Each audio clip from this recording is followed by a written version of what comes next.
Hola, en este tutorial vamos a explicar un montaje experimental sencillo para estudiar la actividad enzimática de las proteasas.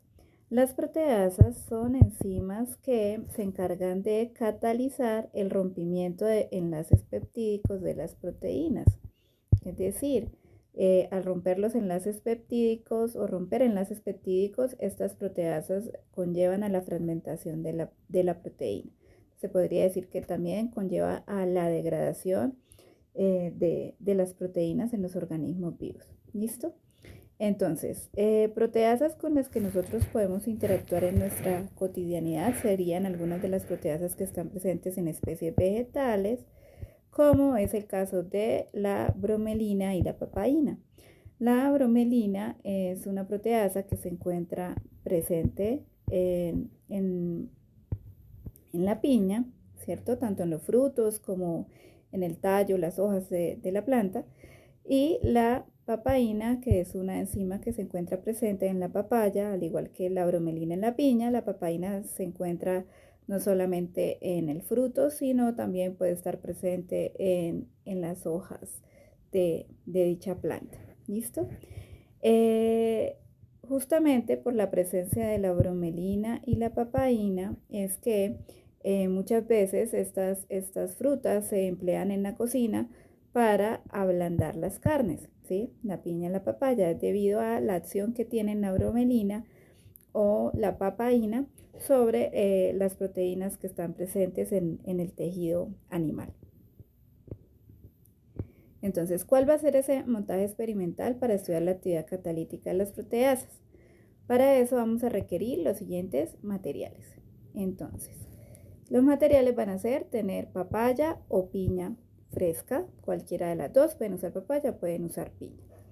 Gelatina sin sabor, recipientes para servir la gelatina. Aquí vamos a preferir recipientes que sean transparentes para que nos permitan evidenciar mejor el experimento.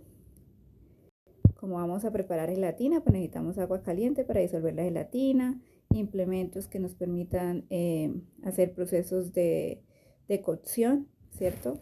Con agua en punto de ebullición, nevera y congelador, implementos para pelar, cortar y disolver. ¿Listo? ¿Cuál es el procedimiento? Pues en el procedimiento, en la etapa inicial, ¿cierto? En la etapa inicial lo que vamos a hacer es preparar la gelatina, porque pues el proceso es de gelificación. Para tener la gelatina en estado sólido pues tarda un tiempo. Entonces, ¿qué vamos a hacer? Disolver bien la gelatina en agua caliente. Las proporciones de cuánta gelatina, en qué cantidad de agua, para eso guíense por las instrucciones de la caja, pero procuren siempre usar un volumen un poco menor al que está sugerido en la caja para garantizar una buena gelificación. ¿Listo? Cuando ya se haya disuelto la gelatina en el agua, esta mezcla se va a servir en cantidades iguales en 6 recipientes. ¿Listo? Recordemos que la idea es que sean 6 recipientes transparentes para que se pueda observar mucho mejor el experimento. Luego, pues permitimos que al servir en los diferentes recipientes la gelatina, pues vamos a permitir que se enfríe un poco, o sea, que baje la temperatura a temperatura ambiente antes de llevar a la nevera. Y luego vamos a llevar a la nevera para que se complete el proceso de gelificación. Por lo menos vamos a dejar estos recipientes en la nevera aproximadamente unas 12 horas. ¿Listo? Ahora, como dijimos acá, entonces vamos a tener 1, 2, 3, 4, 5, 6 recipientes que contengan gelatina. ¿Listo? Ahora, en la segunda etapa, vamos a hacer la preparación de la fruta. ¿Cuándo hacemos la preparación de la fruta? Cuando ya hayamos garantizado que tenemos lista la gelatina. ¿Listo? Porque lo de la fruta no tarda mucho tiempo. Entonces, la idea es cortar ya sea la piña o ya sea la papaya. Aquí colocamos como ejemplo la piña.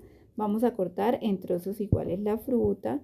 Tamaño sugerido, pues también depende del recipiente en donde esté la gelatina, que les quepan los trocitos de piña, pero digamos que tamaños de trozos alrededor de 3 por 3 centímetros, ¿cierto?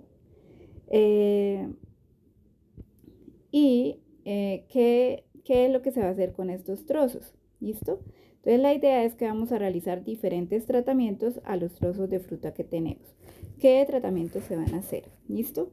Entonces, uno, por una parte, va a ser tener la fruta fresca. O sea, la fruta fresca son trozos de piña y aquí se sugieren usar en cada tratamiento 3 trozos, más o menos de los tamaños del tamaño indicado previamente. Entonces, vamos a tener fruta fresca, que van a ser 3 trozos de piña fresca, que no se le va a realizar ningún tratamiento. ¿Listo? Por otro lado, vamos a tener fruta congelada. Vamos a tomar 3 trozos de piña y los vamos a llevar al congelador. Estos trozos tienen que estar por lo menos 1 hora en el congelador. ¿Listo? La idea es llevar a una temperatura alrededor de 0 grados estos 3 trozos. Por otra parte, entonces vamos a tener el tratamiento en donde se va a realizar la cocción de la fruta. Esto es, vamos a tomar 3 trozos de la fruta, aquí yo les coloco que de piña, y la vamos a hervir, ¿cierto? A hervir en agua por lo menos 15 minutos, ¿sí? Para garantizar una buena cocción de la fruta. Por otra parte, entonces el cuarto tratamiento sería llevar la fruta en un medio o sumergir 3 trozos de la fruta en zumo de limón, ¿sí? Si no tienen zumo de limón, se puede hacer con vinagre también, ¿listo?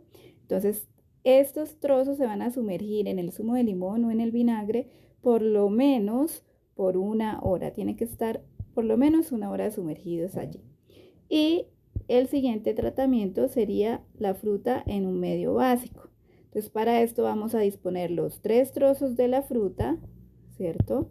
3 trozos de la fruta los vamos a sumergir en agua que haya sido preparada con bicarbonato de sodio. Entonces, podemos disolver alrededor de 2 cucharadas, 2 cucharaditas de bicarbonato de sodio en un vaso, medio vaso de agua.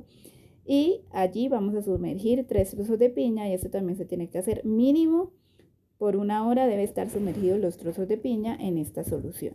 Entonces a la final tenemos 1, 2, 3, 4 y 5 tratamientos para la fruta. Recordemos que el 1 es tratamiento 0, ¿sí? Vamos a tener la fruta fresca sin ninguna alteración.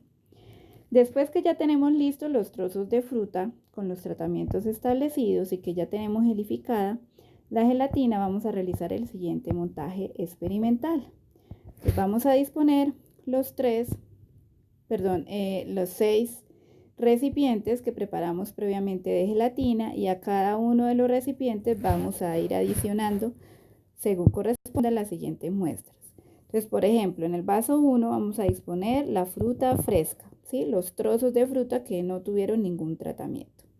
En el vaso 2 vamos a colocar los trozos de fruta que se colocaron en el congelador por lo menos por 1 hora. En el recipiente 3 vamos a colocar la fruta cocida que se hirvió por lo menos por 15 minutos, ¿cierto? En el recipiente 4 vamos a colocar la fruta que se mantuvo sumergida por lo menos 1 hora en zumo de limón.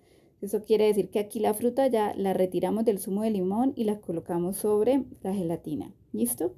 En el recipiente 5 vamos a colocar la fruta que se ha retirado del agua carbonatada o del agua en donde habíamos disuelto bicarbonato. ¿Listo?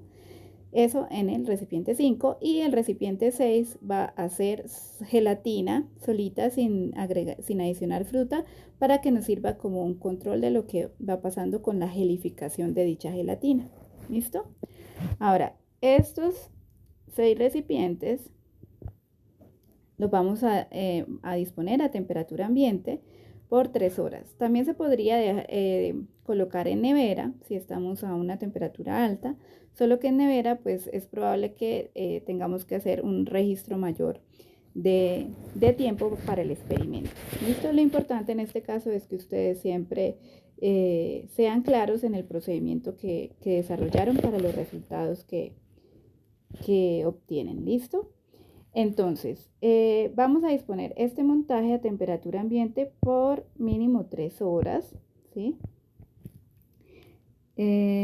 Vamos a registrar, realmente aquí está hasta sobre, si no sería por mínimo 3 horas, acá registrar, vamos a registrar siempre imágenes, videos, fotografías que nos permitan como llevar el seguimiento de lo que está ocurriendo en cada uno de los recipientes.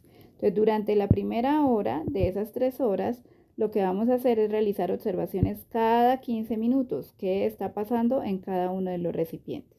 Después de que pasa la primera hora, podemos hacer observaciones cada 30 minutos y así hasta que se cumplan las 3 horas mínimo de observación.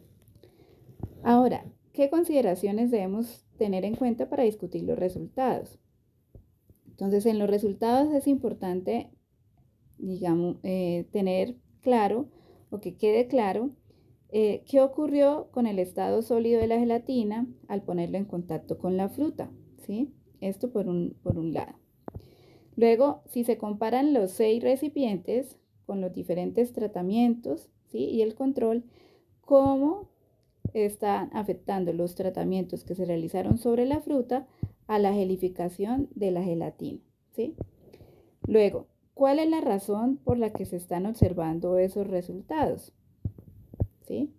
Pues para eso hay que tener presentes, por un lado, considerar qué enzima, la composición enzimática que está presente en la fruta, y recordemos que esto es un estudio de proteasas, por lo tanto sería qué enzima proteasa está presente en la fruta que estamos utilizando y cuál es la actividad catalítica de dicha enzima, ¿sí? Luego, ¿sobre qué estamos estudiando la actividad de esta enzima? Sobre la gelatina, entonces tenemos que revisar cuál es la composición principal de la gelatina para entender qué es lo que está haciendo esta enzima sobre la gelatina, ¿sí? Luego, teniendo en cuenta los tratamientos que se realizaron, hay que considerar cómo están afectando la temperatura, las diferentes temperaturas que se probaron sobre la fruta y el pH, si es ácido o si es básico, cómo afectan estas dos variables la actividad de la enzima en el experimento que nosotros hemos realizado, ¿sí? Recuerden que todo esto debe estar soportado en las bases conceptuales y en la información científica que hay respecto a las proteasas, a la composición de la gelatina y demás, y cómo la temperatura y el pH pueden estar relacionados con la actividad catalítica de dicha enzima proteasa, ¿sí? Siempre soportar toda nuestra discusión de resultados en las bases conceptuales para validar, ¿cierto?, los resultados obtenidos o para poder, digamos, discutir si los resultados son validados, se pueden validar con las bases conceptuales o intentar argumentar por qué nuestros resultados pueden ser diferentes a lo que esperaríamos con base en la información, en el estado del arte o el marco teórico disponible sobre dicha enzima, ¿sí? Lo importante siempre es discutir muy bien sus resultados. ¿Listo?